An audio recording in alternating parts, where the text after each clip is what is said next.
Hello mọi người. Hôm nay mình sẽ chơi tựa game có tên là Metal Gear Solid phần 3 các bạn. Thì đến bây giờ nhà làm game họ đã gọi là phát triển là chuyển cái phần 3 mà trên PS2 nè lên phiên bản PC các bạn. Rồi mình nghe nói là họ cũng đang remake lại phần này. Nhưng mà bây giờ họ đã gọi là sao ta? Đã chuyển lên PC rồi thì mình cũng sẵn mình chơi luôn nha, để mình xem game nó hay như thế nào các bạn. Thì hồi trước thì mình rất là thích chơi tựa game này, nhưng mà do mình không có máy cái mình không chơi được nha. Ok, bắt đầu luôn nhá. After the end of World War Sau chiến tranh thế II, thứ the hai, world was split thế into giới bị two, chia làm hai East and phe, West. hướng This Tây marked hướng the Đông, beginning of the era called the Cold đánh War. dấu sự khởi đầu của chiến tranh lạnh. Konami Presents. Hồi trước là cái ông mà sản xuất game này là Hideo Kojima các bạn. Sau này gọi là có xích mích á, giống như là sao ta, gọi là ổng nghỉ việc á, cảm thấy bất mãn Konami á, cái ổng ra ổng làm cái nhà sản xuất riêng luôn. Nghe nói là ổng làm cái game Death Stranding rồi cũng hay các bạn, sắp tới là sẽ ra phần 2 nữa.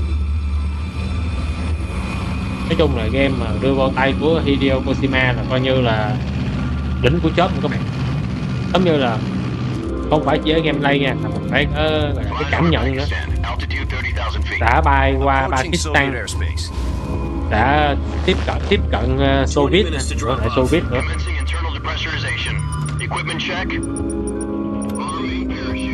Này là đồ họa thời PS2 các bạn.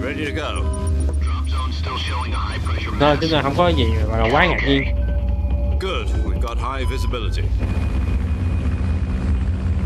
Cũng mừng là cái bên mà làm lại, bên mà chuyển thể lên PC này họ vẫn tôn trọng Hideo Kojima, vẫn để tên đó. Chứ mình nhớ hồi cái lần mà Metal Gear Solid là phần 5 các bạn, khi mà họ tung ra họ xóa mất tên của ông luôn trên cái bìa đĩa.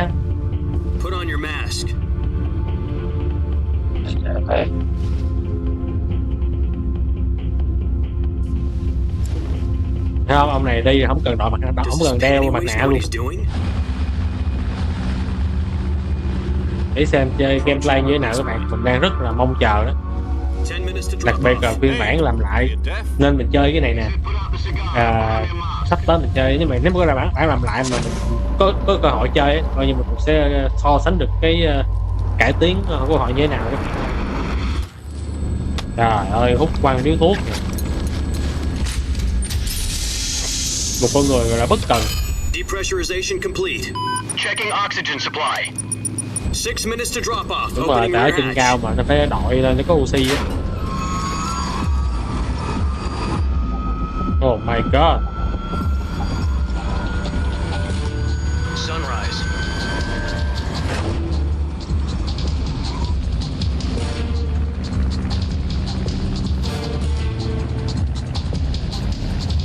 External temperature minus 46 degrees Celsius. 2 minutes to drop off. Stand up. You'll be falling at 130 miles per hour. Try not to get frostbite from the wind chill. 1 minute to drop off. Move to the rear. Activate bailout bottle. This is one for the history books. The world's first halo jump. Trời ơi, đến giờ chưa xong nữa, cái gạt tàn chưa ấy nữa. Status okay. All green. Prepare for drop off. Countdown. Sẵn sàng hạ cánh. 5, 4, 3. Chuẩn bị rơi xuống không? 3, 2, 1. Tung cánh và bay đi. Rút hộ cho anh. My god. Quá mãn nhãn luôn. Oh my god. Xuất sắc các bạn.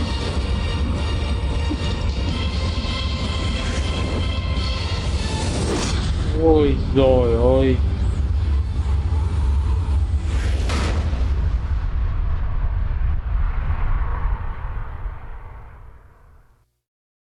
Jack, I've got some important news.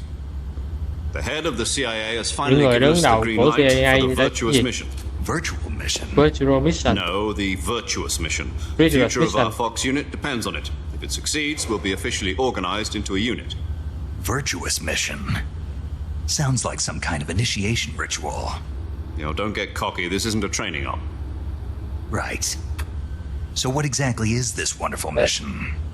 Well, About 2 years ago, a certain Soviet scientist requested asylum in the West through one of our moles.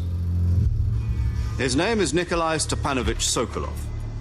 He's Sokolov. head of the OKB-754 Design Cái Bureau, tên này nghe quen nha one các of bạn. the Soviet's Mình top nhớ mình secret weapon chơi mà research cốt tim facilities, cũng nghe rồi á. and the East's foremost expert on weapons development. Sokolov. Isn't he that famous rocket scientist? The very same. On April the 12th, 1961, the Soviets achieved the first manned spaceflight in history. The Earth was blue, but there was no God. Well spoken. The rocket that carried Yuri Gagarin to orbit was the A-1, known as the Vostok rocket. Sokolov is said to be the man most responsible for the multi-engine cluster used in that rocket. After Gagarin's flight, Sokolov left rocket development to become the head of the newly established Design Bureau. From a lowly technician to head of a design bureau, that's quite a success story, so why do you want to defect? It seems he'd become afraid of his own creations. Afraid? Call it a crisis of conscience. And for that, he left his country and his family behind and went over the fence? Not exactly. One of his conditions was that his family was also to be taken safely to the West. We used a mole to get the family out first and succeeded in sneaking Sokolov over the Berlin Wall shortly afterwards. I was the one who conducted the operation. The security on the eastern side was still full of holes back then. Then what? We got Sokolov over in one piece, but the whole ordeal had left him exhausted, and we checked him into a hospital in West Berlin. Cái cách dẫn It chuyện took him 2 gọi weeks rất and là more hay than các bạn. 600 miles to get from the research facility in the Soviet Union to Berlin. He was in no condition to say anything coherent. Khi mình And it cảm was giác only a cái week gì later đó that we nó had something gọi là much sao ta, bigger on our hands. một cái điều đó quan trọng hồi The hộp, Cuban Missile Crisis. một cái gì đó mình cần phải chuẩn bị đối mặt October the 16th, 1962, là mang tính hình President sự Kennedy các bạn. received word that the Soviets were in the process of deploying intermediate-range ballistic missiles in Cuba. The President demanded that the Soviets dismantle and remove the missiles. At the same time, he announced a naval blockade to prevent further missile shipments from reaching Cuba. But the Soviets didn't back down, instead placing their armed forces on secondary alert. Soviet transport ships carrying missiles continued on course towards Cuba. US and Soviet forces went on alert for an all-out nuclear war. Frantic negotiations were conducted through the UN's Emergency Security Council and unofficial channels to end the hair-trigger standoff. Finally, on October the 28th, the Soviet Union agreed to remove its missiles from Cuba. And so the world avoided a nuclear holocaust.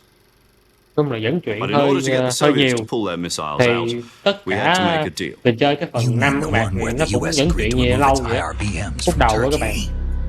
No. cũng The hơi Jupiter dài dòng. IRBMs deployed in Mình Turkey thì mình were thích obsolete, and we were going to get gọi rid of là them anyway. vô They chơi had luôn. no strategic value Nhưng mà whatsoever đối to với ai either mà the gọi là US chơi mà or the muốn Russians. thưởng thức The chọn Turkey cái deal cốt was a truyện á, thì ruse, mình đánh giá a đây cover story là that was fed to the một other sự dẫn dắt intelligence rất là hay các bạn agencies ạ, around để the mình có world. thể So hiểu what did the được Russians really cục want? diện. Sokolov. They wanted us to return Sokolov. Bây giờ tôi thử làm cái thử You thách mean the Soviets sao pulled ta? out of Cuba just nó to get their lặp lại hands cái on từ Sokolov? Sokolov mấy lần. That's right. What the hell was he working on? At the time, we had no idea. We were running out of time. Chúng ta có thời gian rồi. It was either give up Sokolov or risk full-scale nuclear war. In the end, we had no choice. Chúng ta có lựa chọn một khác. President Kennedy gave in to Khrushchev's demand. The next day, I got Sokolov out of the hospital, handed him over to agents on the eastern side. Sokolov kept on screaming, "Save me," until he disappeared from my side. Then a month ago, we received some new information from one of Không, our mình nhớ mình moles. chơi cái cốt đu tim mà About Black Ops Sokolov. và Forward á. Sokolov cũng là một Yes. những người rất là nguy He hiểm was các bạn. taken back to the research Tại facility and âm mưu của forced to ổng là continue muốn working on the weapon in nghe nói là question kích under hoạt tên KGB lửa supervision. của Mỹ hay gì á, What's more, phải không? it's on the verge of completion. để So gọi what kind of là weapon is it? cho nó Something to do nổ with tung space rockets? các quốc gia, No, missiles. thấy không? Tên lửa kìa, Same technology. nó đúng mà. I guess you're right. We don't know the details, but it appears to be a new kind of nuclear device. For half a year now, the Soviets have been conducting frequent nuclear tests at Semipalatinsk. Something to do with the weapon, I assume. We're talking about a secret weapon so big that Khrushchev was ready to pull out of Cuba to get it back. Is Sokolov still in the facility? No, according to our intelligence, he's in Selinoyarsk. a place in the mountains about 3 miles to the west that's known as the Virgin Cliffs. The Virgin Cliffs. Nice name for a Vậy là virtuous giống như mission. là mình They gọi moved him sao ta? there just recently. Why? Apparently, Phải they're ngăn chặn cái conducting a vụ field này để test of không the là ông weapon. sẽ It's our best cho chance to tên get him lửa back. bắn This mission would tung never cả have châu been Âu. possible if he was Rồi still sẽ in đổ the thừa cho research nước Mỹ. facility. Tôi nghĩ là vậy á. This is our last chance. Sokolov must have known that too when he contacted us. Trời ơi, nói chuyện dông dài mãi. Giờ mới vô nè. Trời ơi, dẫn dắt dông dài quá. Với tôi là hơi thiếu kiên nhẫn nha.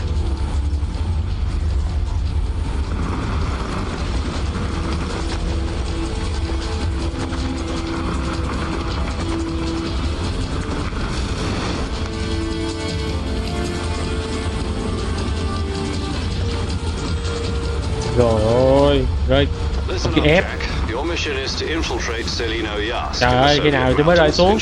Trời ơi, cái ép, trời ơi, lần xuống mặt đất rồi kìa. Mặt đất kìa. Ủa.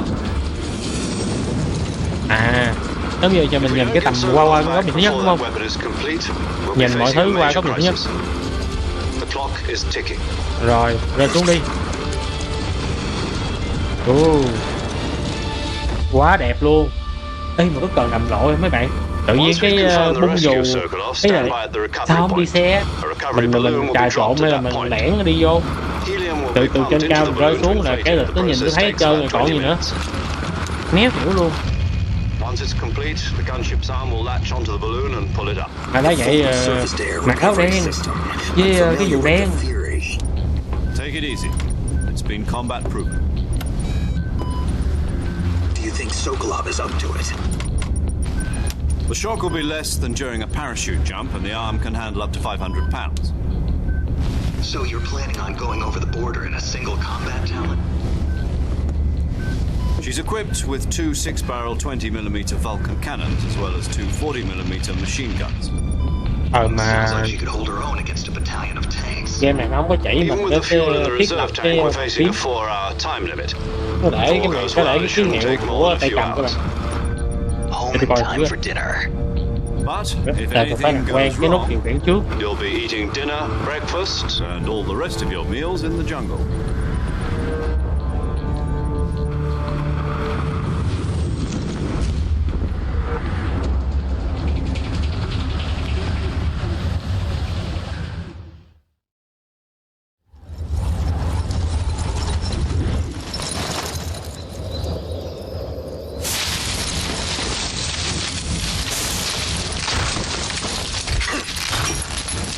Trời ơi, nhảy gì sao rồi, mất bà cái dù luôn, trời ơi. Ê phải, mất bà cái ba lô chứ, nhầm. Làm mang chán hơn cái gì nữa. Rồi xong, té xong coi như đơ luôn rồi. Ôi, super hero landing vậy các bạn. Má như siêu nhân vậy á.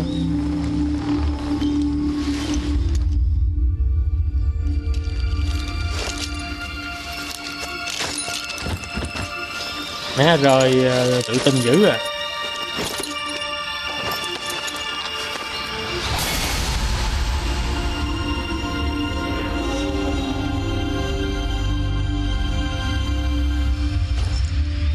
Snake, người lồng tiếng David Taylor. Mục tiêu Sokolov.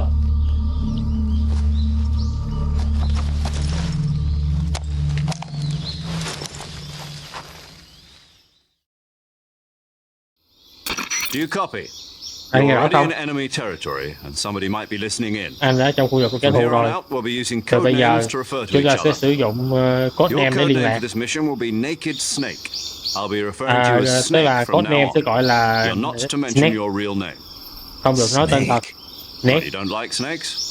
What do you mean? ý là You've gì? eaten one before, haven't you? In survival training. Anh ăn rắn rồi một lúc glad to hear that. ý là thời gian I luyện don't tập. know if I'd ever order one in a restaurant, but Be careful, you might Không not sao. have a choice. Anh không what được about đâu. you, Major? What should I call you? Tên của anh là gì? Let's see. Big boss. Big Boss. I'll be Tom. À, Call Tom. me Major Tom. À mèo tôm. This will be a sneaking mission. You must not be seen by the enemy.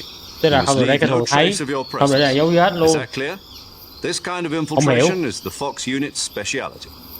In other Tức là words, bây giờ tức là nhiệm vụ weapons này and mình sẽ làm equipment are trong procured bí on mật site. và không để lại That dấu vết goes các for bạn. food as well. Nếu mà mình You're có tiêu diệt completely naked, ai á, just as thì your mình name phải giấu implies. liền. Great. Now Nhưng I mà see theo why you asked logic me của if I tôi, like cho dù có giấu snakes. chăng nữa, I giả sử suppose nó không calling me thấy độc snake của was nó your có idea gì of a tiền. joke too. Và nếu đi tìm No, thấy coi như nó there's a good cũng reason biết for còn gì that. nữa. I'll tell you later when the time is right. Gotcha. Getting back to the subject, how exactly am I supposed to feed myself? You've been issued a knife and a tranquilizer gun. Anh dùng con Use them dao to và hunt cây for súng food. để You'll also săn find đồ some ăn đi. medical supplies in your backpack. Ê, tức là ở cái about the game phần 3 backpack. này á, nó I chú lost trọng it in a thêm cái vấn tree đề on the về way sinh tồn down. nữa. Đó. I see. Well, you'd better go back and get it then. You know where it is? No problem. I can see it from here. It's stuck on a branch. To climb a tree, stand in front of a tree that's covered bấm in bấm ivy chữ E and press rồi. the action button. I'll be monitoring your progress over the radio. We can't risk violating Soviet airspace, but I'll be in the gunship. My frequency is 140.85. I'll give you a call if I need to talk to you. If you need to talk to me, Tôi sẽ gọi anh nếu use như the cần. send function. Okay, Snake, go get your backpack. Về lấy ba lô của anh đi. Á đồ. Ý, cú xuống sao? À. Rồi thì đâu ba lô đâu? À ơi, không có mũi tên vậy. Ôi, nói chung là đồ họa cũ mà đúng không? Nên mình cũng không cần phải đánh giá ha. Game này kiểu nó chuyển thể lên thôi. Không có gì mình phải chơi cả. À lộn lúc nãy hả? Ở 5 luôn hả? À rồi. Hiểu. Ok biết rồi. Giờ đi đâu nhỉ? Bây giờ tôi sẽ đi đường nào? À đi qua đây đúng không? Rồi. Đó cái cây đó. Đồ họa thời PlayStation 2 này các bạn. Nhưng mà ở thời điểm đó khi mà ra như vậy nhiều người thích lắm các bạn. Và cuốn lắm luôn á, có thể bây giờ nhiều người không có thích nữa. Nhưng mà đối với những ai đã từng chơi á thì gọi là đồ họa như vậy là rất là tốt của các bạn. Như tôi là tôi cũng cuốn hút mấy cái đồ họa này á.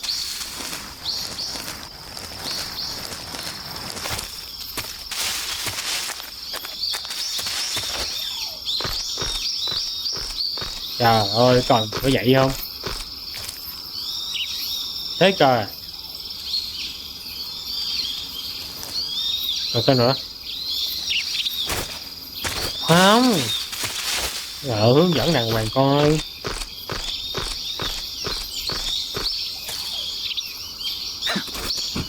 Đi coi chừng. À, đây đúng không? Rồi.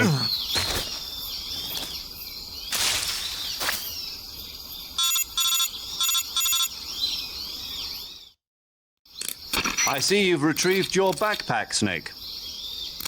To equip a weapon, it's necessary to take it out of your backpack. Phải mở hành lý In ra the đi không? survival viewer, choose weapon from the backpack.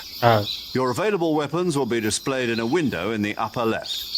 From that list, choose the weapon you want to equip and press the enter button. For other equipped items, just do the same thing from item. Got it. Use the survival viewer backpack. Yep, that's right. Survival is fundamental to this mission. After you've been out in the field for a while, your stamina will start to drop. If your stamina gets too low, it will affect your performance. You won't be able to shoot accurately, for example, and your wounds won't heal as smoothly. Keep an eye on your stamina so you don't run out. To recover lost stamina, you can hunt for local flora and fauna. You can use either your tranquilizer gun or your knife to hunt. My only weapon is a Mark 22 Hush Puppy tranquilizer gun? That's right. It's been fitted with its own suppressor. However, the suppressor will deteriorate every time you fire. Once its durability reaches 0, the noise suppression effect will be gone. So don't get too trigger happy with it. The suppressor's durability is shown in the icon. Any weapons and equipment beyond what you're carrying now, you'll have to find as you go. I have to find my own weapons and equipment? Whose crazy idea was this anyway? Solo covert actions are standard Fox operating procedure. You can't leave any traces of your presence. No weapons, equipment, footprints, sweat, or bodily waste. The same goes for bullets and cartridges, too. Your presence in enemy territory is already a violation of international... Nó bóng qua cho nhanh. Trời, nó nhiều ghê luôn á. Nó hoài vậy cha.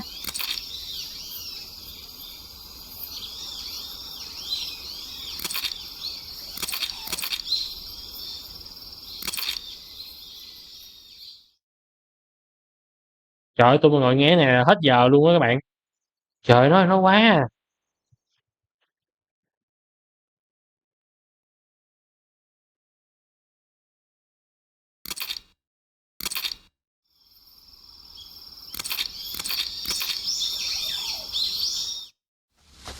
Trời ơi, nói Try to quá. remember some of the basics of CQC. Vậy luôn. Vậy luôn.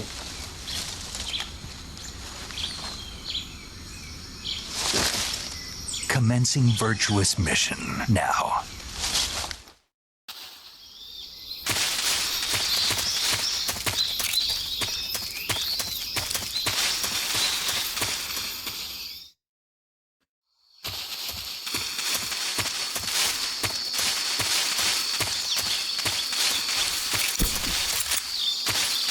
Ủa tôi bắn là nào vậy? Có tục quá.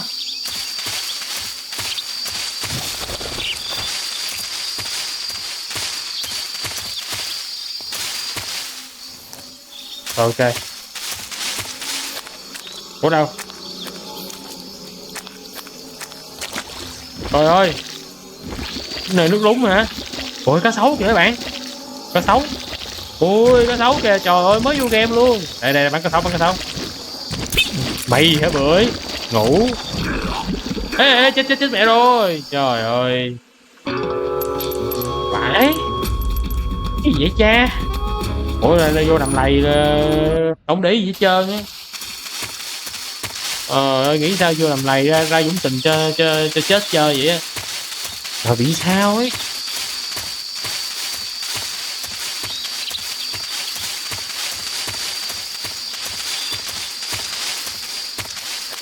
Trời, 2-3 con luôn chứ không ít đâu nha. Ê từ từ bình tĩnh. Ủa sao nó không có nhắm ta? Bộ không nhắm được hả? Cái gì?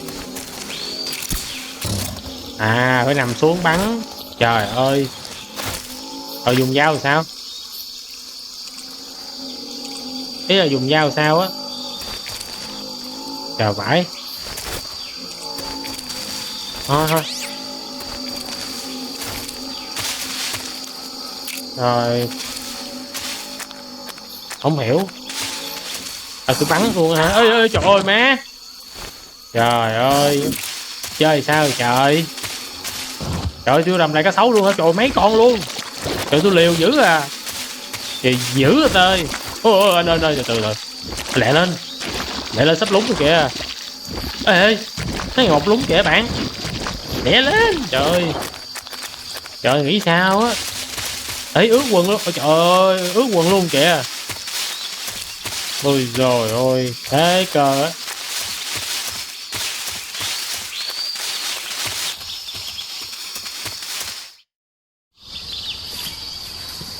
Ê tốn đạn ghê, tự nhiên đi bắn nó có xấu rồi.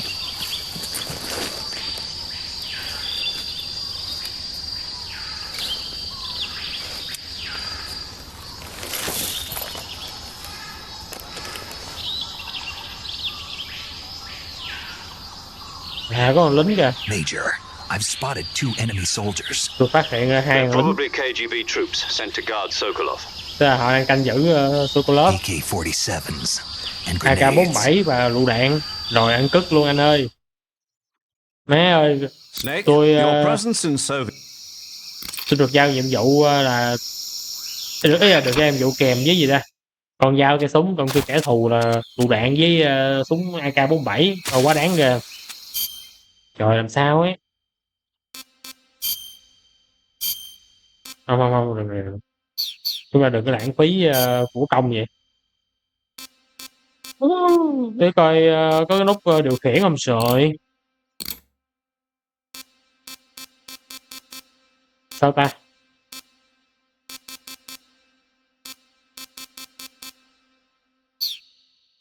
Bỏ mẹ rồi.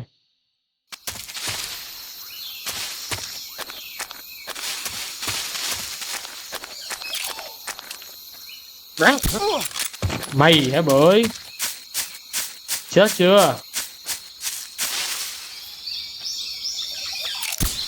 Không. Tôi làm gì nó nữa? À là không có giết hả?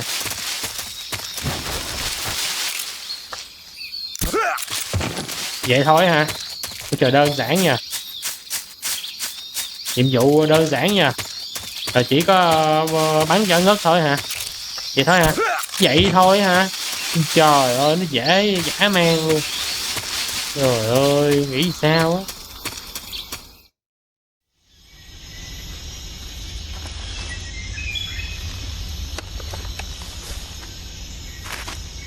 Đi dưới mày nó bắn tỉa hay sao á? Phải không? À vậy luôn.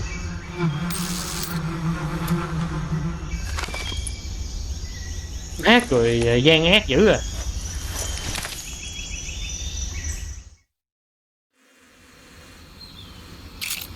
À súng nhắm được nè. Ngó. Vậy được. Đâu tổ ong đâu? Tổ ong đâu mấy bộ? Ở đâu vậy? Đây hả? Ở đây không? Trời ơi có phải đâu. Không phải đéo đâu trời. Không mới coi cái tổ ong đâu.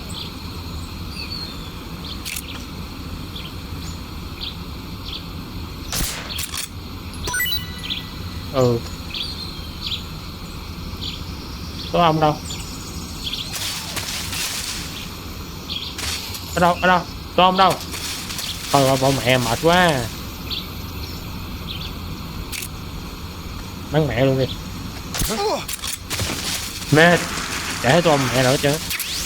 Rồi ok. Ôi hai hàng lính luôn. Tôi chết mẹ tôi rồi.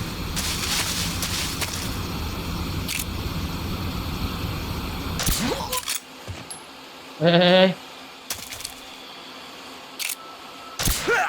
Rồi xong. Ok đi luôn.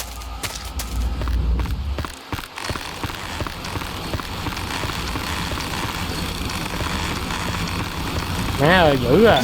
Ê trời ê what the fuck. Cái gì vậy? Ủa bấm lên mà. What the fuck. Nó đã hiểu chơi quần què luôn. Cái game gì điều khiển giữa quần què trời.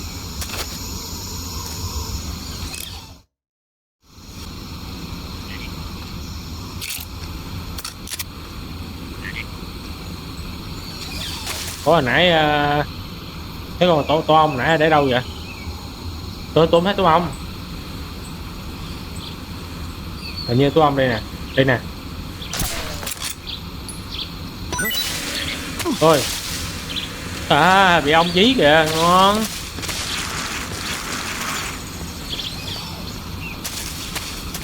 Ê không được. Rồi xong đuổi tụi nó luôn. Ngon. Đây lấy. Ok. Ok luôn. Cảm ơn. Đồ ăn trái cây có đủ nha.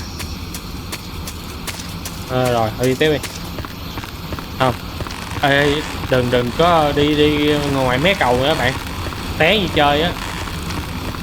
Má game thực tế vãi. Ý là game thời xưa thôi nghe mà nó làm thực tế vậy luôn á. Này. Thôi cái này tổ ong rồi không được. Má mày nó chạy xa dữ à. Chạy xa dữ à.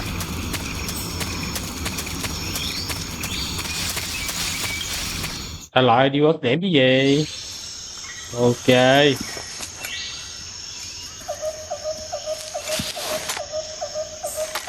Trời gì vậy tiếng vậy.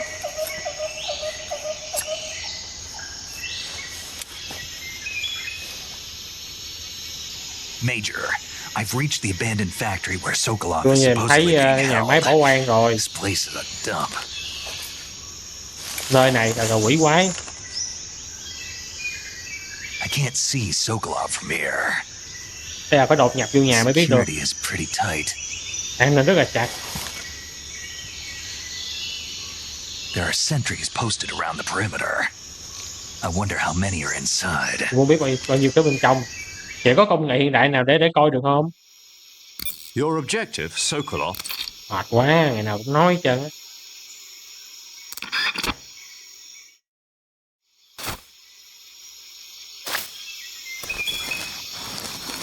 Vậy luôn ha.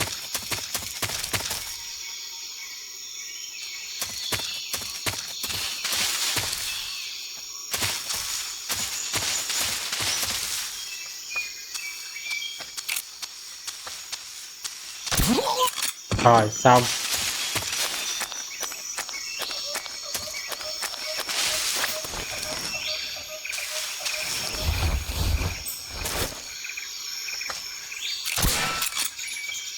What the fuck? Ok. Còn ai nữa không?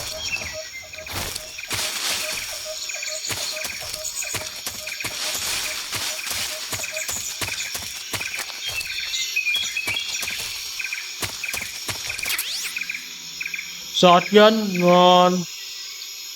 Ok.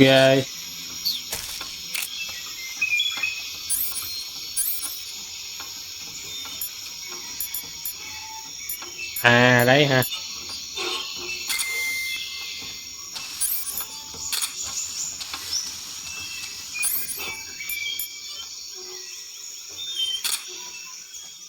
Ok. Ok hiểu rồi. Đi lên đây đúng không? Ôi trời má ghê thiệt, có màn lính kìa.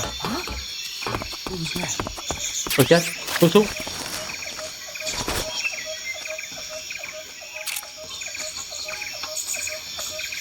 Nó đi lên không?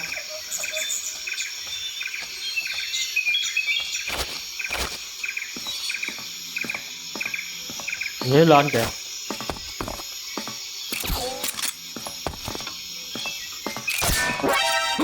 Ê, ê, ê. Trời ơi. What the fuck? Kìa rồi bắn chuột nữa.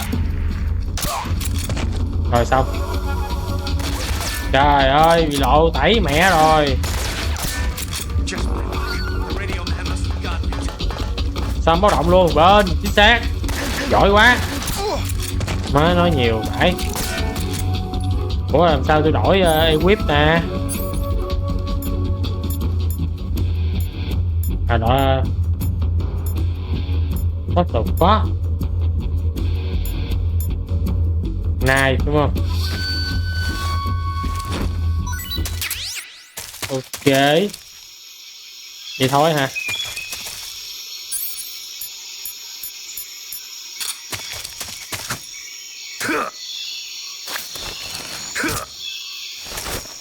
Chết chưa?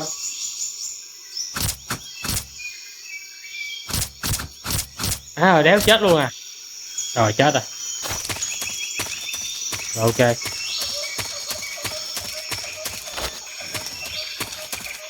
Xuống luôn, xuống luôn, xuống luôn, xuống luôn. Ok. Cho nó khỏi tỉnh dậy luôn. Rồi.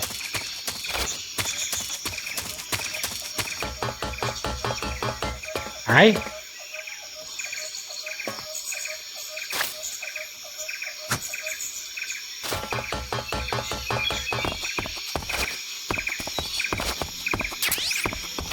Đây có gì đâu.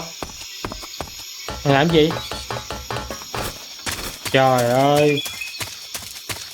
Trời game hay đây hả trời. Game bốc tấn đây sao?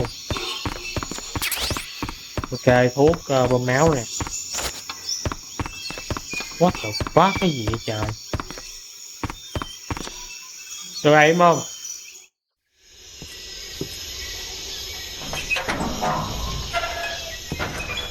Chocolate đâu? À anh ấy đi rồi. Đúng rồi, game này cần được remake lại các bạn, chứ lối chơi cổ điển quá.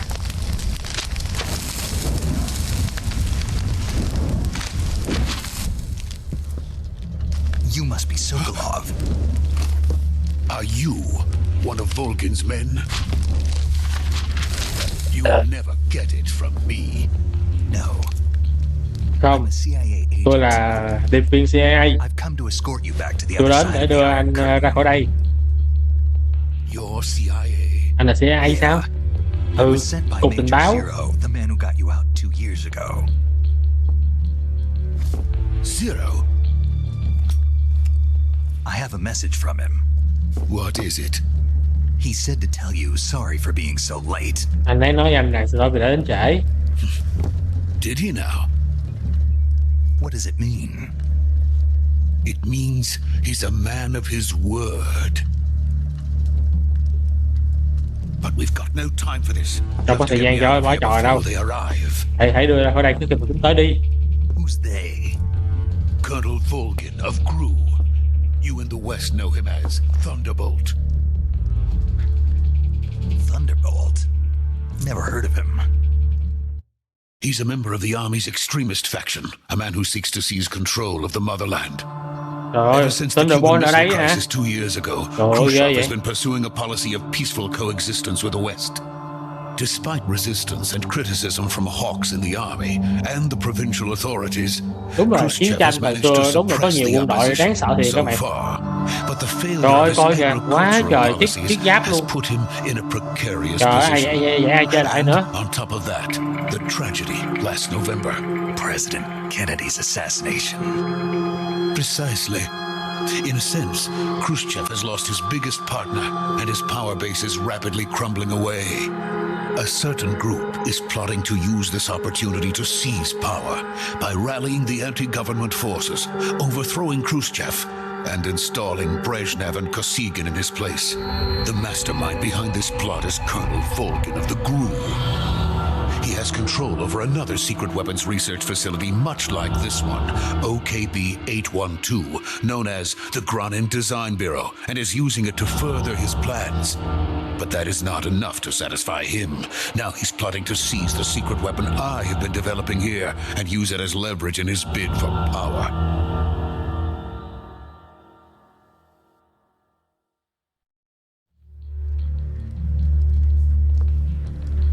The intelligence says that they are going to make their move during the test. Then, the soldiers outside. Exactly. They wouldn't need that many men just to keep me inside.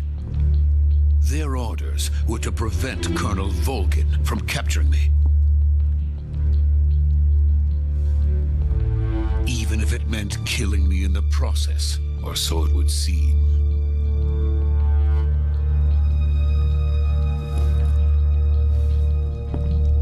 Volgin will come. I'm sure of it. You must get me out of here before then.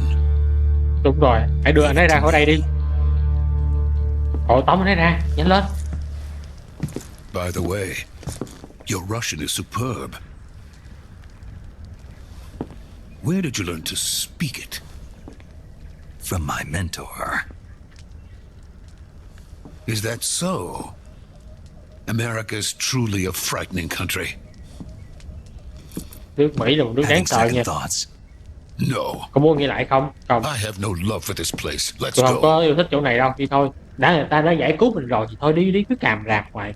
Cái người đâu ông già ghê.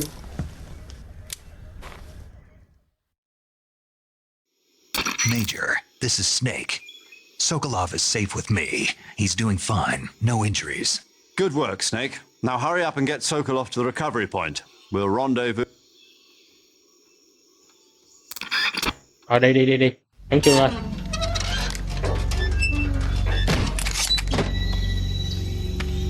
Má ghê quá. Ê mà cái Metal Gear Solid 4 nó chưa được lên PC nữa các bạn. Chỉ có 3 phần đầu rồi chuyển lên PC rồi.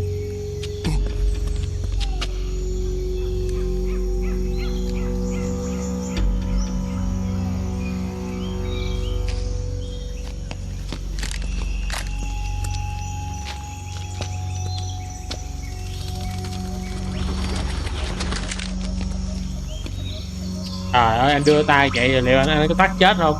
Méo hiểu luôn. Trời, Naruto hả? Làm gì méo hiểu nữa. Trời ơi. Rồi hỏi sao mà không bị thất lạc nhau.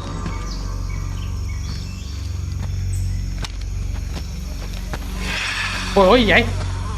Ủa má thằng kim kinh dị mẹ rồi còn gì nữa. Ôi dồi ôi gì vậy?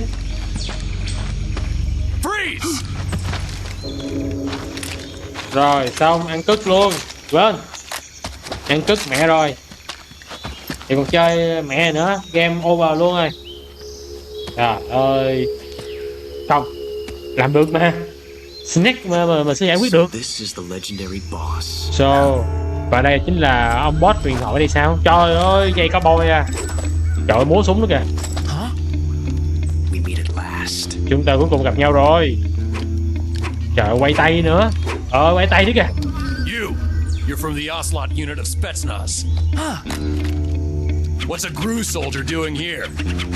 Anh làm quá vậy đây bậy. Soldier? Số chứ. Trời coi quân hàm của người ta kìa. Ôi.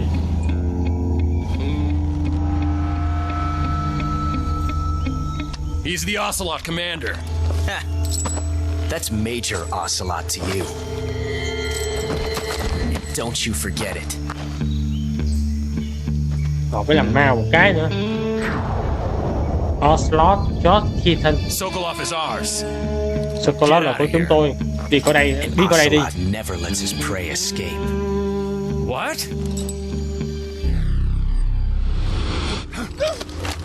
Trời ơi. Ôi.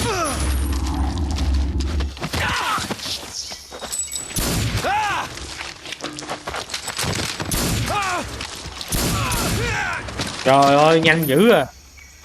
Không. Lúc mà nó vừa nổ súng là mấy người kia nổ liền đi không chịu đâu. Rồi xong bỏ mẹ rồi. Bắn tỉa kìa.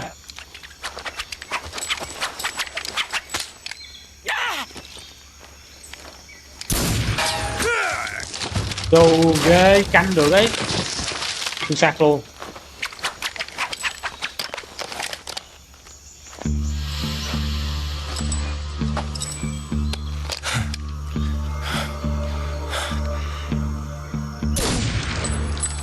Đấy xong. Thế là tổ quốc ghi công nha. Tổ quốc ghi công canh.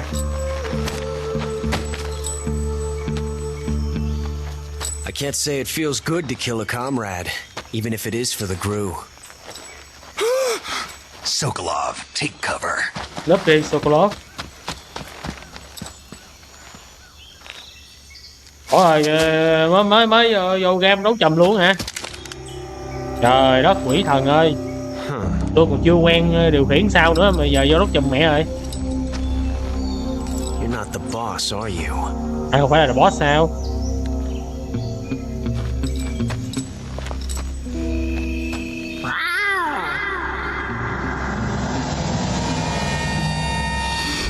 What the fuck? Trời ơi chết rồi. Crew operatives! Ôi Thunderbolt. What is that stance? Cái thế là thế gì vậy? Stand là thế á. That gun.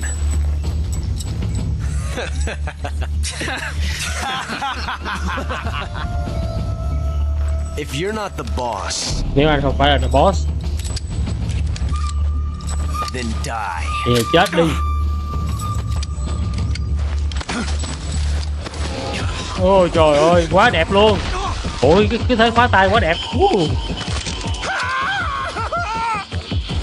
Major! Leave it! Shoot the other one! Wow cái thế khóa tay đẹp quá. Tôi mê mấy cái đòn trận chiến á. Ôi đẹp quá. Đúng chuẩn quân đội rồi.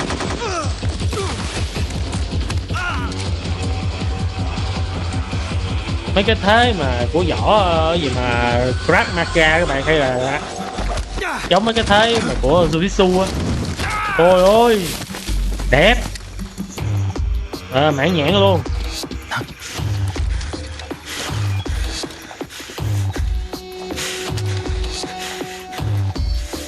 What the fuck? Ủa?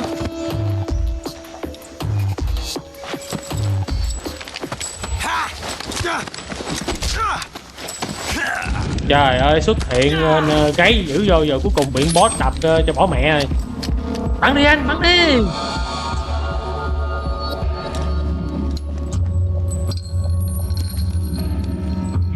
Rồi xong, cất luôn.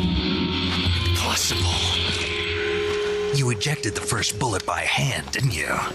I see what you were trying to do, but testing a technique you've only heard about in the middle of battle wasn't very smart.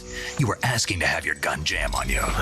Besides, I don't think you're cut out for an automatic in the first place. You tend to twist your elbow to absorb the recoil. That's more of a revolver technique. À, tức là ông Snake đã lấy cái đó. Filthy American dog. Quá đẹp luôn, đúng rồi, người có kinh nghiệm chiến đấu mà. Ổng làm kẹp súng thằng này lúc nào ổng hay luôn mấy bạn. Rồi.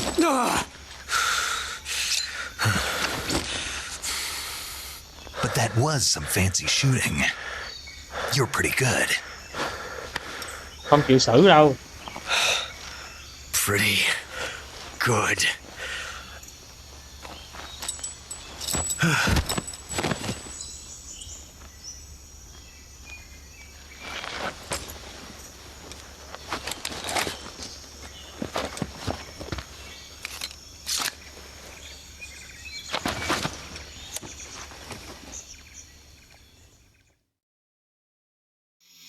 Major. Ok. À, mấy này bị ngót rồi đúng không?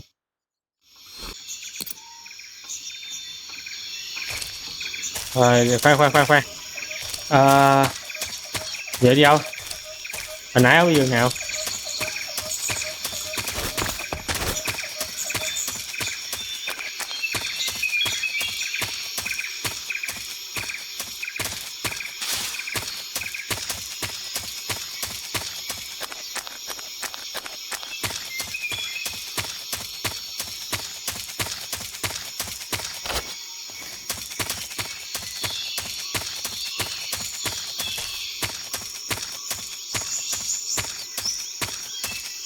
Công nhận này hay thiệt chứ.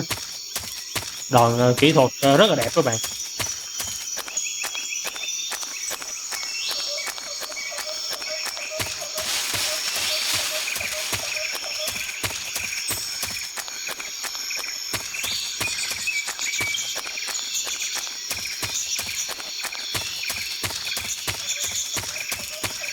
Chắc đi đường này nè các bạn.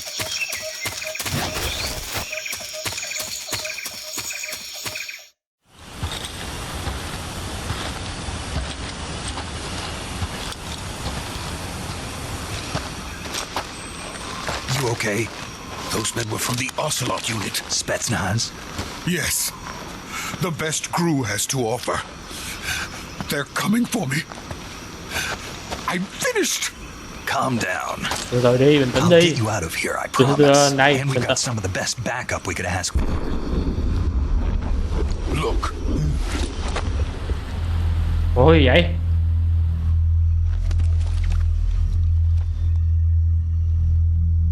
That's what they were making you build. Quá nhiều thứ xảy ra rồi. yes. The Shagohod. The treading behemoth. A tank capable of launching nuclear Rồi mai sẽ IRBM. tăng đời Launch mới vô nuclear luôn kìa missiles các bạn. from that kind of terrain. Oh, yes. And without support from friendly units. A nuclear-equipped tank capable of operating solo.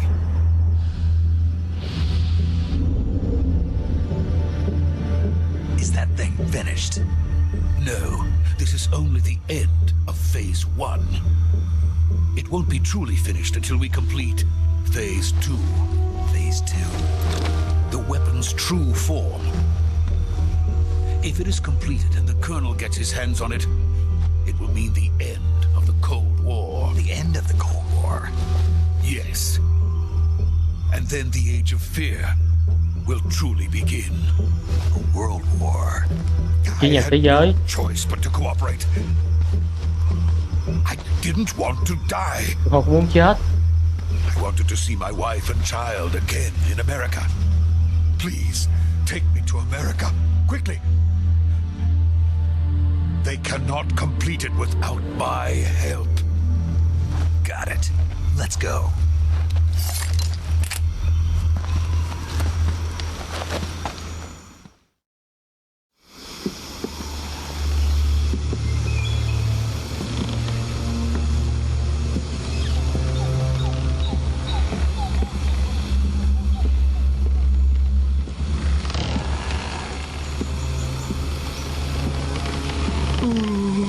Trời ơi, gặp cái ông này sợ độ cao nữa. Đúng là làm vướng chân mà. Đừng có nhìn xuống. Anh ơi, anh đừng nhìn xuống nha. Anh mắt anh sẽ nhìn phía trước thì anh mới không có sợ.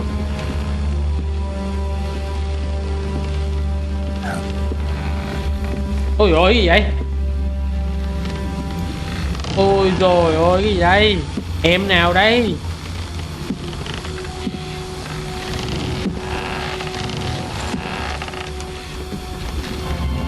The boss. Rồi, con chùm cuối. Boss? Boss? Làm trò gì vậy boss? Trời ơi, boss làm trò mèo vậy? Good work. Làm rất tốt, Jack. What are you doing here? Cô làm quá gì đây vậy? Comes with me. Chocolate đi với tôi.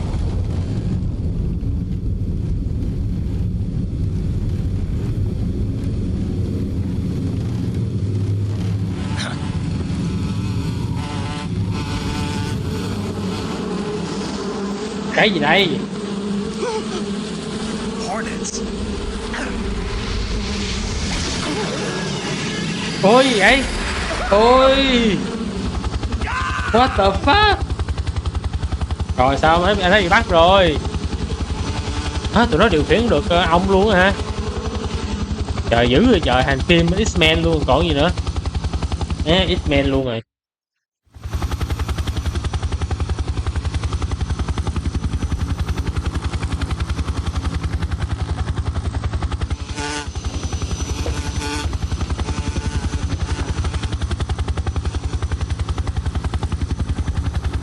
My friends, let us fight together again.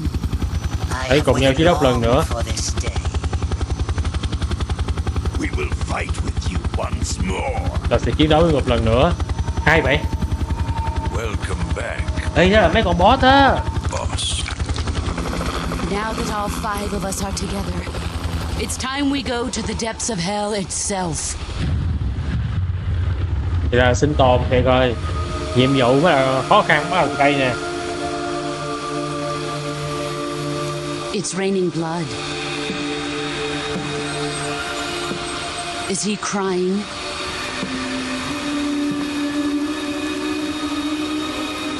Cái gì vậy trời?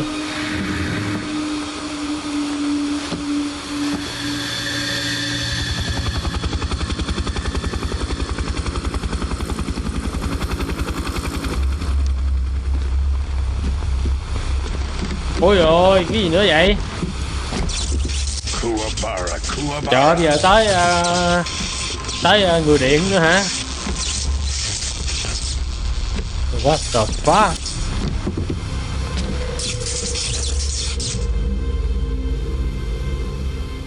Ah, what a joyful scene. Colonel Vogan. Welcome to my country Chào mừng tới quốc gia của tôi and to my unit. và quân đội của tôi. Boss, what is this? Boss, đây là gì vậy? I'm defecting to the Soviet Union. Sokolov is a little gift from my new hosts. Recoilless nuclear warheads.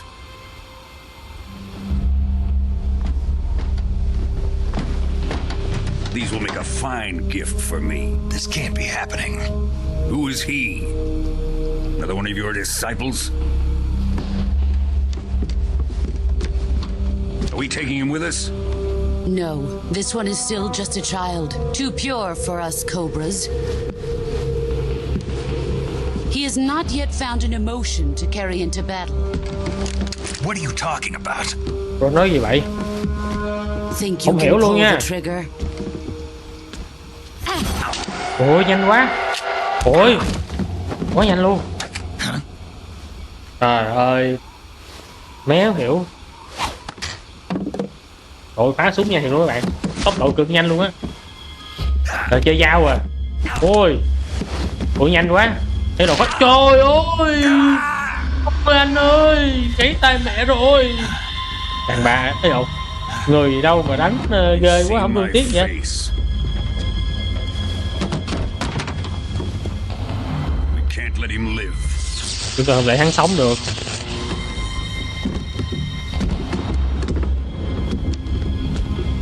If Khrushchev finds out about this, we're finished. Ôi dồi ôi, cái gì vậy? Trời ơi, He must die. Wait. He's my apprentice. I'll take care of him. tôi sẽ xử hắn, bởi vì hắn ta là học trò của tôi. Jack, you can't come with us.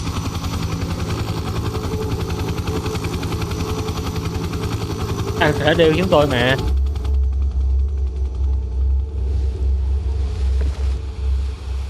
Đã bị gãy tay rồi mà còn liều lĩnh vậy nữa. Ôi trời ơi, lừa mẹ rồi. Khóa tay được không? Đéo được.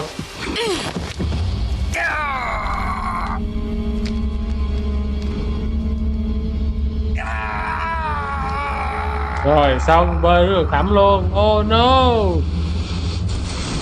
Ôi đau quá anh ơi. The new blood has been rejected.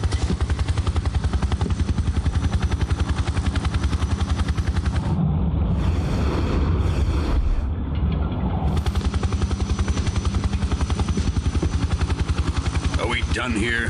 Rồi xong chưa? Now, on to Sokolov's research facility.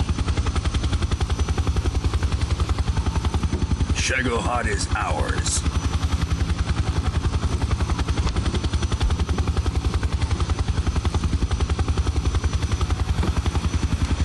Không, mình nghĩ cô này giống như là đang dùng mũi nhục kế hay sao?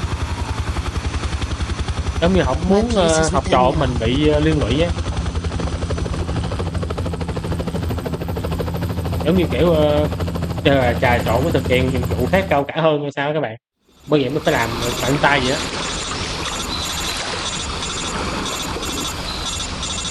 Trời ơi, tội nghiệp anh tôi quá.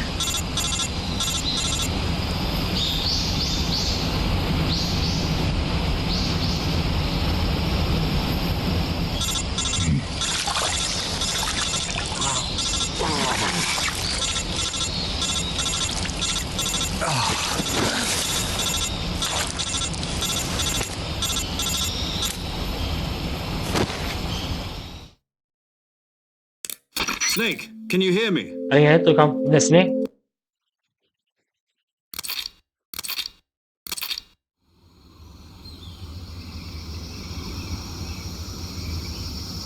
Rồi.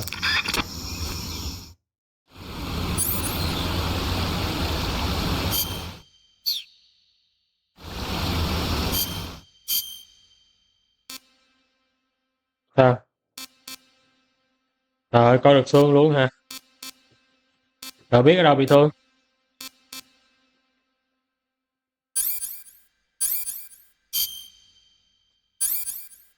À là tới 2 chỗ bị thương hả?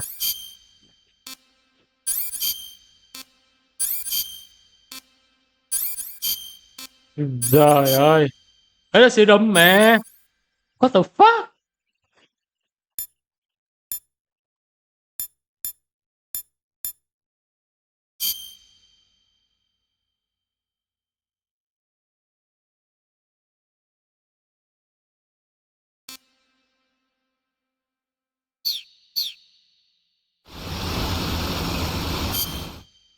Không phải đâu trời, phải đéo đâu.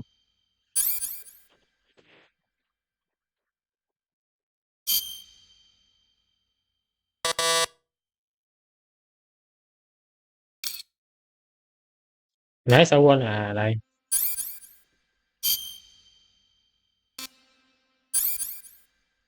À, không phải đâu.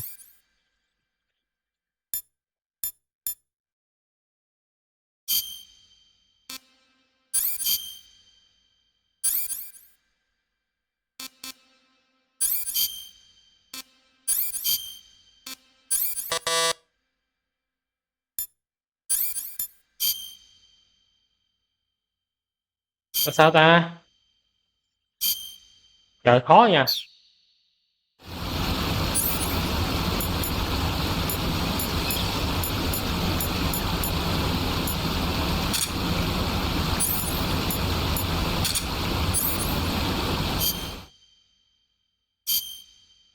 Ừ.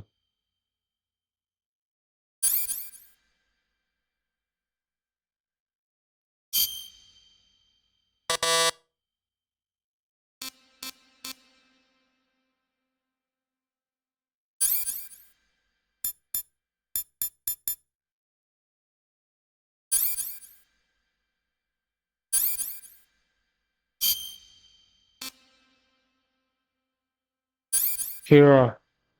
What the fuck? Cái gì vậy?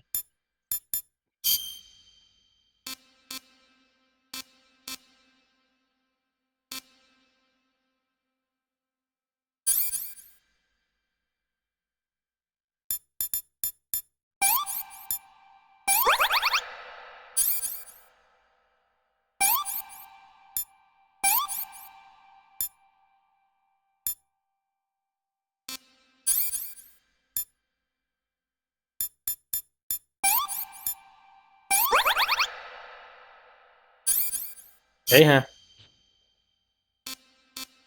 Sao nữa?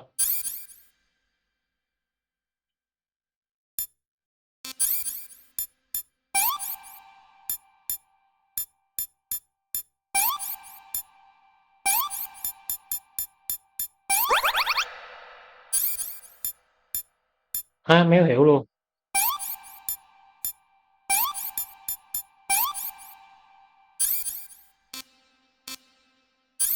Cái gì? Giết wow hả?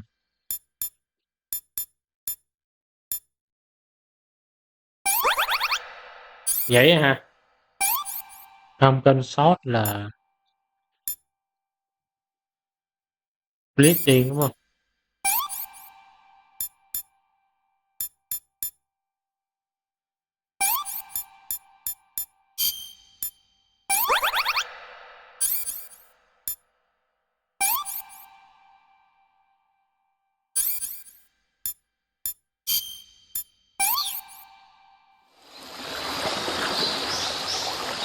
Méo hiểu luôn. Sinh tồn dữ chưa? Dạ tự mình chữa lành vết thương luôn hả? What the fuck? Đau quá.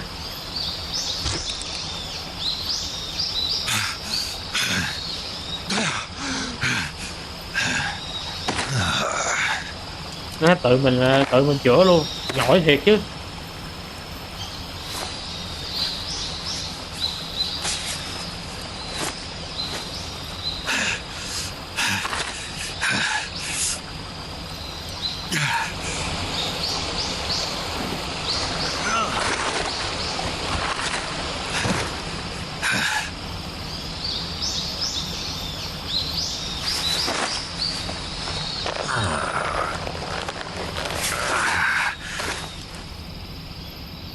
Good job, Snake.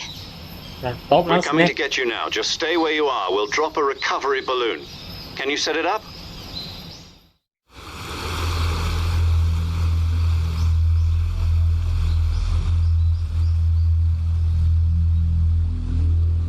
Làm sao?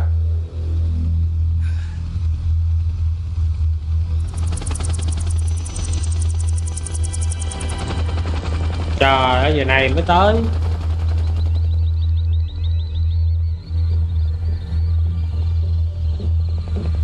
Nhưng không phải đâu, không phải đâu. Ôi, vũ khí hạng nặng kìa.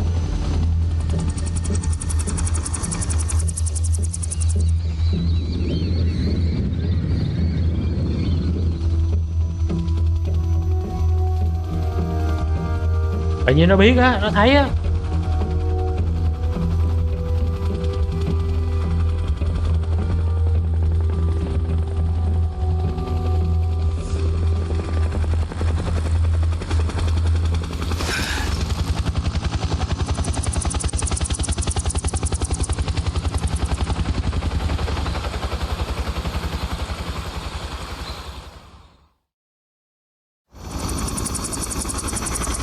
chung game này phân cảnh nhiều, chung thời điểm đó nói chuyện cũng nhiều nữa.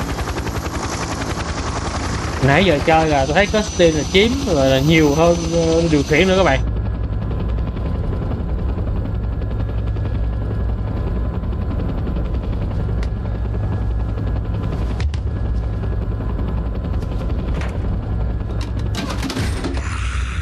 Trời ơi,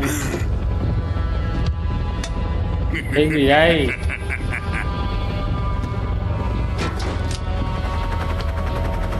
Excellent.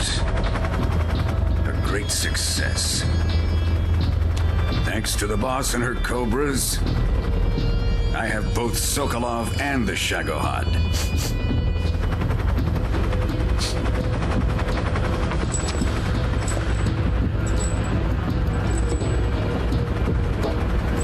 What are we going to do with the girl?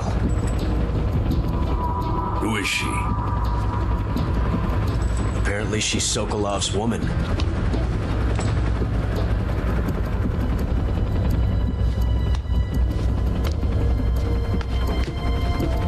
Trời ơi, xinh quá. Đàn ông mà vũ lực quá. Catch. I'll take her. Not so fast, my dear.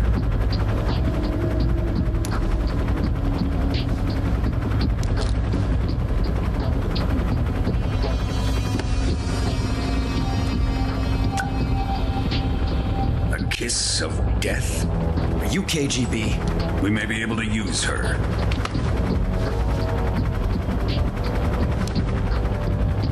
She has spunk.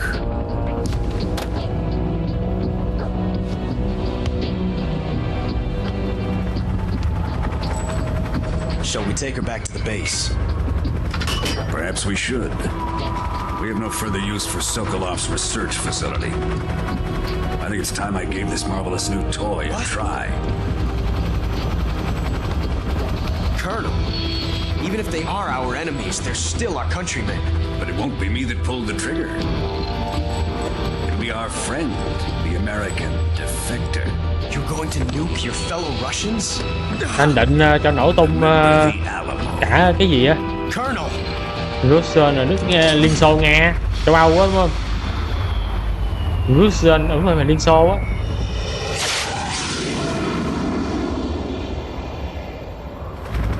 Ôi trời ơi, người vãi, nó tự cho nổ nước mà luôn à.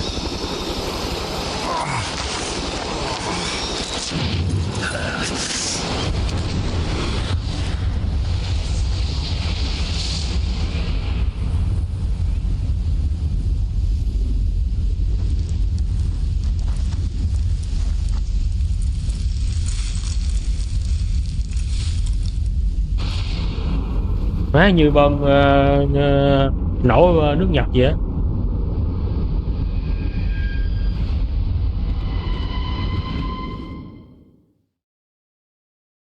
Ok, má ơi, chapter đầu tiên con là nói chuyện, con là Custin, có chơi được mẹ gì đâu trời.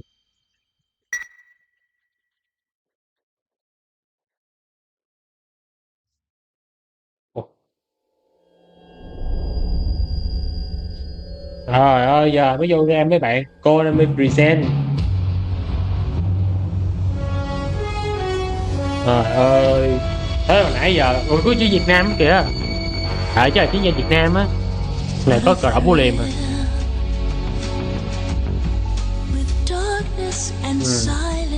Cũng được.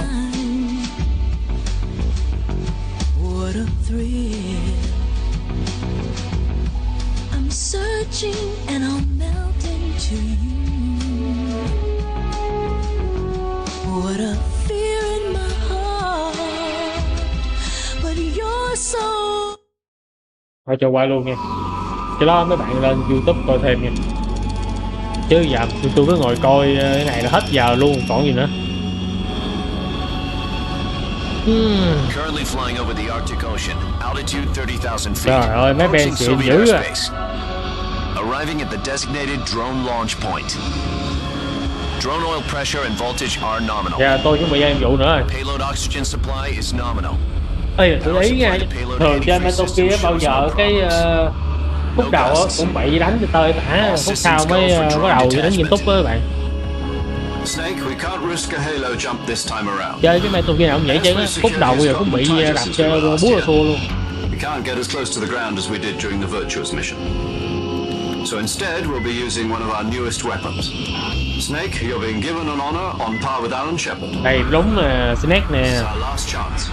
Show your patriotism. Rồi cứu anh đấy. You'll be back in a hospital bed again, waiting for the firing squad.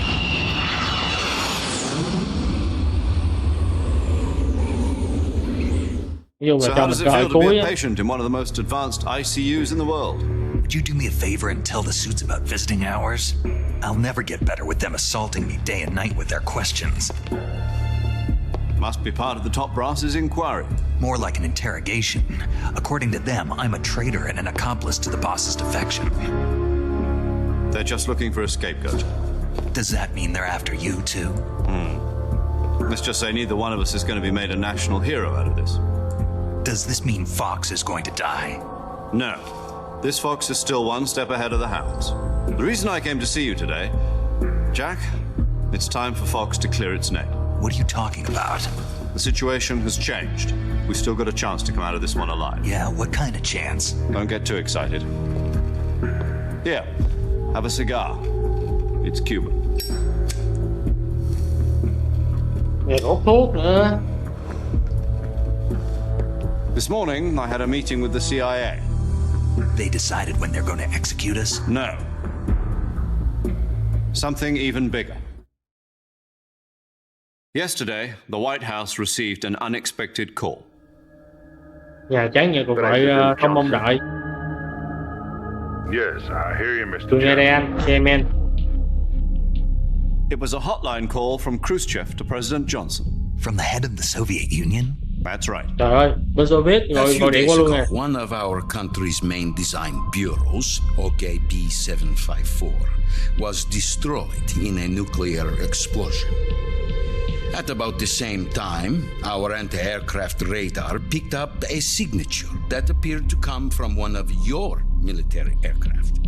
Does any of this sound familiar to you? In retaliation, I have placed our armed forces on secondary alert. Depending on your response, I may be left with no choice but to order the military to maximum alert and unleash Armageddon. With the help of your predecessor, I was able to survive the Cuban incident. But my power is not as great as it once was. If I am to survive this crisis, I must have your full cooperation. I should have contacted you myself. Did you know that one of our soldiers defected to your country a week ago? No. So you haven't heard then. The man who arranged the defection was a GRU colonel by the name of Yevgeny Borosovich Volgin. Volgin, of the Brezhnev faction. Ham tổng thống nói chuyện với nhau hả? Who is the soldier? Her name is the Boss. Cô ấy là The Boss. She's a living legend. Cô ấy là huyền thoại. During World War II, she Trong was the suốt one thế kỷ who 2, led us to cô victory ấy là in người that đưa chúng ta war. tới chiến thắng. In Russia, you know her as Voyevoda. Russia nước Nga, đúng rồi. Nga. The Boss? The mother Sorry, of mọi your người nha. special forces? Russia nước Nga. That's the one.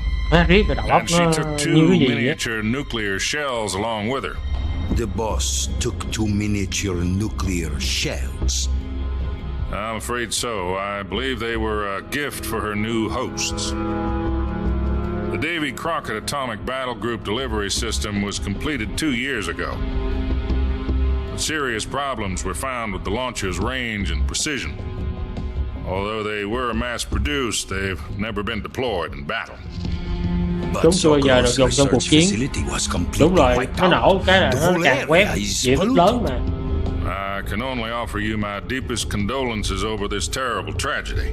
So, Hey, nói nhiều ghê luôn ha. Colonel Volgan's help, stole 2 experimental nuclear shells and took them with her as gift when she defected.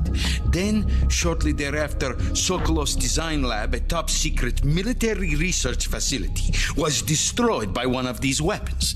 Am I right so far? Yes, that's correct. And the American government denies any involvement in the affair. Is that right as well?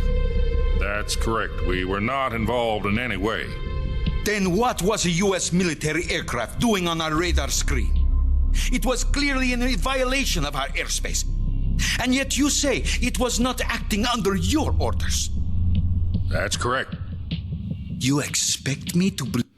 Qua luôn nha. Are the Russians going to Nhiều help quá. us? Cái đấy các bạn The coi KGB trên has promised to YouTube các lend bạn. us one of their communications satellites so that you and I...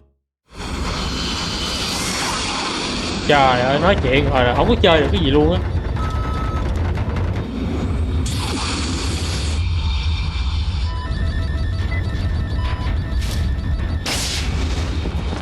Trời, cú rơi này là hơi bị phê à.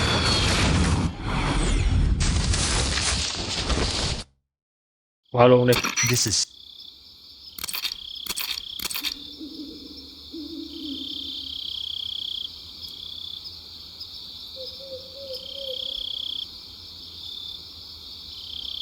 Trời ơi, tôi nói nhiều quá vậy. Ok.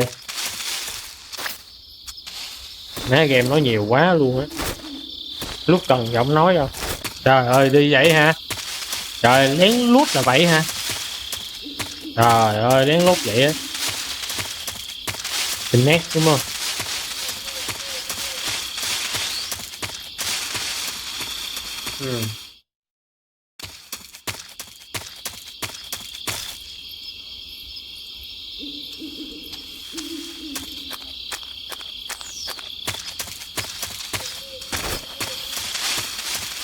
Cái gì đây? Cái gì vậy?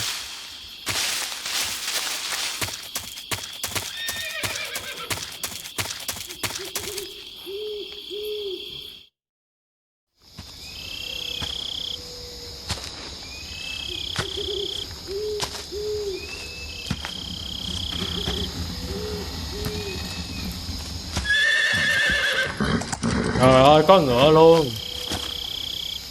Dữ à, trời ơi. Dữ à.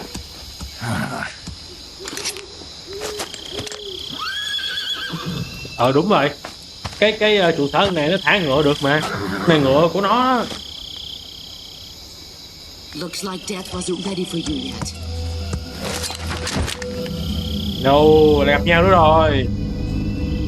Boss. Boss. That arm still hurt? Cái tay còn đau không? Thấy cái hàng như là xét mình nhỏ lắm nha. Chơi cái phần mà Metal Gear 5 á là gãy mẹ cái tay luôn á. Ôi dồi ôi. Ôi dồi ôi. Lại bẻ tay nữa.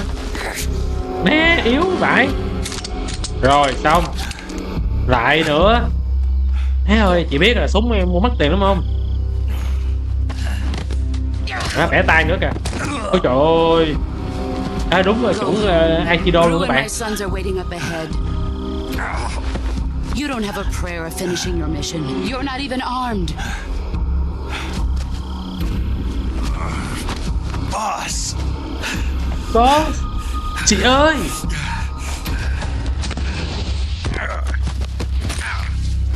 Má ơi, trời ơi. Quá dữ. I'm not your boss anymore. Tôi không còn là chủ của anh nữa đâu. Còn là sếp của anh nữa đâu. Không có gì cho anh ở đây cả. Go home. Về nhà đi. Go back to your boss. There's no need to prove that you are virtuous here. This isn't America. Ôi trời ơi, gì vậy?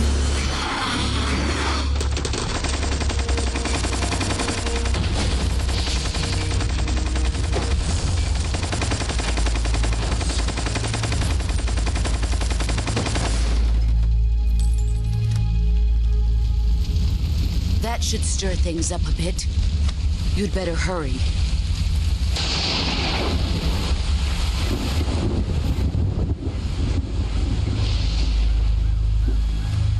border is 60 miles south of here. You ought to be able to run that far.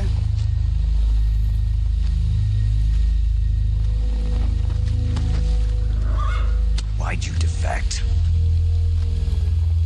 I didn't. I'm loyal to the end, to my Trung purpose. thành cho tới chết. What about you, Jack? Còn anh? What's it going to be? Loyalty to your country or loyalty to me? Trung thành với tổ quốc hay trung thành với ta? Hay là với người thầy của ngươi? Nhiệm vụ hay là cái gì? Your unit or your personal feelings?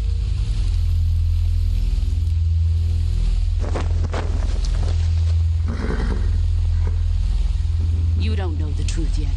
Anh còn biết sự thật đâu. But sooner or later you'll have to choose. Sớm hay trễ người phải lựa chọn. I don't expect you to forgive me. Và không mong người ta thứ cho ta. But you can't defeat me either. Người không thể tiêu diệt ta You đâu. know me too well. Người biết quá đó người ta rồi. Đúng rồi, người ta là sư phụ mình luôn mà, sao đánh lại được. Just look at that bandana. If you can't put the past behind you, you won't survive long. Người không thể để quá khứ ở phía sau, người không sống được đâu. Nữa. If we meet again, I'll Trời ơi, nhỏ ghê luôn á. Thế hôm mới bị ghét bị bẻ tay, xong giờ tới bàn tay luôn.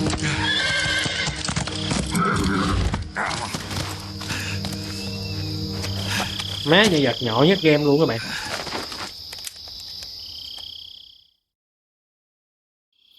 Rồi đó không? Một ít lần bị gì là gọi điện về mét mẹ. I was ambushed by the boss. You were what? The drone's been shot to hell. It's up in flames. That's not good. Enemy scouts are going to come looking for you. Yeah, I know. But what was the boss doing here in the first place? There's got to be a leak somewhere. No, that's impossible. The man the boss is working with, Volgin, isn't exactly on speaking terms with Khrushchev. I lost my gun. The boss destroyed it. Snake, I know how you're feeling. It's hard for me to believe, too, that a legendary hero like the boss would go over to the Russians. That she'd double-cross us like this. But that's how it is, and if you don't accept it, you'll never be able to beat her. That's not the problem. In terms of sheer technique, I'll never be able to beat. Ok, thì bữa nay mình tạm ngưng đây bạn. Để bữa sau mình sẽ dành nhiều thời gian để nghiên cứu cái tựa game này nha. Bởi vì game này nó không có cái map á, nên cũng sẽ rất là mất nhiều thời gian cho việc tìm được bạn. Bởi vì hiện tại cũng cả tiếng rồi nha. Thì để hôm sau mình tiếp tục. Thì mình đánh giá là đối với thời điểm mà hiện tại á, đó là thế hệ mới như mình á, thế hệ mới mà chơi những game đời mới á, thì gameplay này nó sẽ hơi không phù hợp với một số bạn nha. Thì mình cũng mong là ở cái phiên bản mà remake á, nó sẽ đổi mới cách chơi giống như cái Metro phần 5 các bạn, là gameplay gọi là dễ hiểu với dễ tiếp cận nhất luôn.